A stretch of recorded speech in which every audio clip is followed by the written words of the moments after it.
शिव पुराण श्री रुद्र संहिता द्वितीय खंड। 30वां अध्याय। सती द्वारा योगाग्नि से शरीर को भस्म करना। ब्रह्मा जी से श्री नारद जी ने पूछा, हे पितामह, जब सती जी ऐसा कहकर मौन हो गईं, तब वहां क्या हुआ? देवी सती ने आगे क्या किया? इस प्रकार नारद जी ने अनेक प्रश्न पूछ डाले और ब्रह्मा जी से प्रार्थना की कि वे आगे की कथा सविस्तार सुनाएं। यह सुनकर ब्रह्मा जी मुस्कुराए और प्रसन्नतापूर्वक कहने लगे, हे नारद, मौन होकर देवी सती अपने पति भगवान शिव का स्मरण करने लगी। उनका स्मरण करने के बाद उनका क्रोधित मन शांत हो गया। तब शांत मनोभाव से शिव जी का चिंतन करती हुई देवी सती पृथ्वी पर उत्तर की ओर मुख करके बैठ गईं। तत्पश्चात विधिपूर्वक जल से आचमन करके उन्होंने वस्त्र ओढ़ लिया। फिर पवित्र भाव से उन्होंने अपनी दोनों आंखें मूंद लीं और पुनः शिव जी का चिंतन करने लगी। सती ने प्राणायाम से प्राण और अपान को एक रूप करके नाभि में स्थिर कर लिया। सांसों को संयत कर नाभि चक्र के ऊपर हृदय में स्थापित कर लिया। सती ने अपने शरीर में योग मार्ग के अनुसार वायु और अग्नि को स्थापित कर लिया। तब उनका शरीर योग मार्ग में स्थिर हो गया। उनके हृदय में शिवजी विद्यमान थे। यही वह समय था जब उन्होंने अपना शरीर त्याग दिया। उनका शरीर यज्ञ की पवित्र योगाग्नि में गिरा और पल भर में ही भस्म हो गया। वहां उपस्थित मनुष्यों सहित देवताओं ने जब यह देखा कि देवी सती भस्म हो गई हैं, तो आकाश और भूमि पर हाहाकार मच गया। यह हाहाकार सभी को भयभीत कर रहा था। सभी लोग कह रहे थे कि किस दुख के दुष्ट व्यवहार के कारण भगवान शिव की पत्नी सती ने अपनी देह का त्याग कर दिया।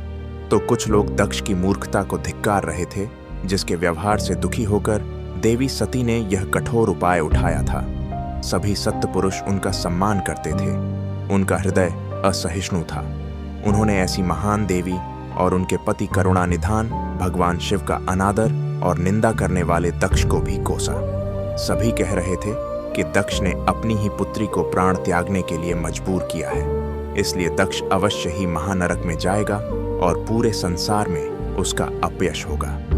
दूसरी ओर देवी सती के साथ पधारे सभी शिवगणों ने जब यह दुख देखा तो उनके क्रोध की कोई सीमा न रही। वे तुरंत अपने अस्त्र शस्त्र लेकर दक्ष को मारने के लिए दौड़े। वे साहस भर पार्षदगण क्रोध से चिल्ला रहे थे और अपने को ही धिक्कार रहे थे कि यहाँ उपस्थित होते हुए भी हम अपनी माता देवी सती की रक्षा नहीं कर पाए। उनमें से कई पार्षदों ने तो स्वयं अपने शरीर का त्याग कर दिया। बचे हुए सभी शिवगण दक्ष को मारने के लिए बड़ी तेजी से आगे बढ़ रहे थे। जब अर्षि भृगु ने उन्हें आक्रमण के लिए आगे बढ़ते हुए देखा, तो उन्होंने यज्ञ में विघ्न डालने वालों का नाश करने के लिए यज्ञ पुरुष पाकर दक्षिणाग्नि में आहुतियां दी। आहुतियों के प्रभाव के फलस्वरूप यज्ञ कुंड में से अर्षभु नामक अनेक देवता, जो प्रबल वीर थे, वहां प्रकट हो गए। अर्षभु नामक सहस्त्रों देवताओं और शिवगणों में भयानक युद्ध होने लगा। वे देवता बहादुर थे और संपन्न थे। उन्होंने शिवगणों को मारकर तुरंत भगा दिया।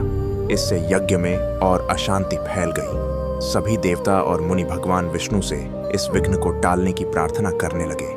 देवी सती का भस्म हो जाना और भगवान शिव के गणों का मारकर वहां से भगाए जाने का परिणाम सोचकर सभी देवता और आर्षि विचलित थे। हे नारद, इस प्रकार दक्ष के उस महायज्ञोत्सव में बड़ा उत्पात मच गया था और सब तरफ हाहाकार मच गया और सभी अपने भविष्य के परिणाम से भयभीत हो गए। अध्याय समाप्त। धन्यवाद। हमें उम्मीद है कि आपको यह एपिसोड पसंद आया होगा। अगर हाँ, तो कृपया हमारे पॉडकास्ट को सब्सक्राइब करें ताकि आप भविष्य के एपिसोड मिस न करें। अपने दोस्तों और परिवार के साथ इसे जरूर शेयर करें और हमें रेटिंग देना न भूलें, क्योंकि आपका समर्थन हमें और बेहतर कंटेंट बनाने के लिए प्रेरित करता है। अगले एपिसोड में फिर मिलेंगे। तब तक के लिए अपना ख्याल रखें और जुड़े रहें। धन्यवाद।